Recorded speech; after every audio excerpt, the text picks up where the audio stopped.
అందరికీ నమస్తే. నేను మీ కీర్తన, జనసేన పార్టీ రాష్ట్ర అధికార ప్రతినిధి. గత 2 రోజులు నేను గమనిస్తుంటే ఎక్కడ చూసినా ఒక మాట వినపడుతూ ఉంది. సినీ పెద్దలు కానీ సినీ ఇండస్ట్రీ నుంచి ఎందుకు ఇంకా డొనేషన్స్ రావట్లేదు, ఎందుకు సహాయ సహకారాలు చేయట్లేదు అనే విధంగా సినీ ఇండస్ట్రీ పెద్దల్ని వాళ్ళని టార్గెట్ చేసి మాట్లాడుతున్నారు. నాకు అర్థం కాని కాన్సెప్ట్ ఏంటంటే, అసలు మనం అడగాల్సింది ఎవరిని, అడుగుతున్నది ఎవరిని? మెయిన్ థింగ్, ఇప్పుడు ఒక హీరో తన కష్టపడి ఒక సినిమా తీసి దాని దగ్గర రెమ్యూనరేషన్ తన ప్రొడ్యూసర్ నుంచి తీసుకుంటారు. కానీ ఫర్ సపోజ్ ఒక 10 కోట్ల తన రెమ్యూనరేషన్ తీసుకుంటున్నాడు అంటే దాంట్లో ఒక 30-40% ట్యాక్స్ కడుతున్నాడు అతను బాధ్యతగా. సో దానికి కూడా కాకుండా మళ్ళీ ఇప్పుడు వరద బాధితులు ఇబ్బంది పడుతున్నారంటే తోచినంతగా వాళ్ళ సహాయం వాళ్ళు అందిస్తున్నారు. ఒక్కొక్క హీరో ఒక 2 కోట్లు, 1 కోటి, 50 లక్షలు, 30 లక్షలు తోచిన సహాయం వాళ్ళు అందిస్తున్నారు. ఇక్కడ మనం అసలు నిందించాల్సింది ఎవరిని, అసలు క్వశ్చన్ చేయాల్సింది ఎవరిని? గత ప్రభుత్వంలో జగన్మోహన్ రెడ్డి గారు సీఎంగా ఉండి అట్ ప్రజెంట్ పులివెందుల ఎమ్మెల్యేగా ఉన్నారు.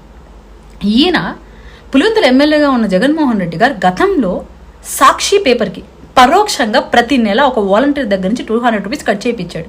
ఎందుకంటే సాక్షి పేపర్లో సంక్షేమ పథకాలు వస్తాయంట, వాలంటీర్లు ఆయనే ప్రకటించాడు ప్రైవేట్ సైన్యం అని. వాళ్ళకి జీతాలు ప్రభుత్వ ఖజానా నుంచి ఇచ్చారు.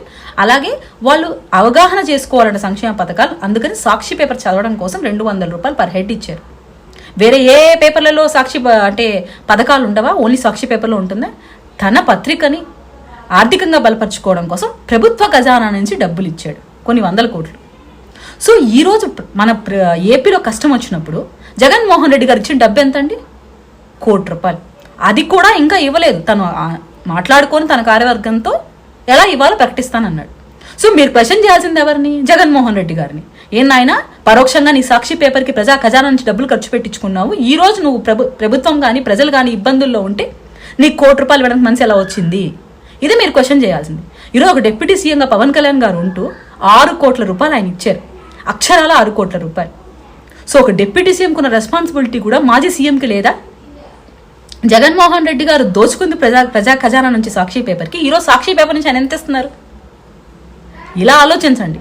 సినీ ఇండస్ట్రీ పెద్దల్ని సినీ ఇండస్ట్రీ నుంచి కాదు మీరు అడగాల్సింది, వాళ్ళు కట్టాల్సిన ట్యాక్స్ వాళ్ళు కడుతున్నారు.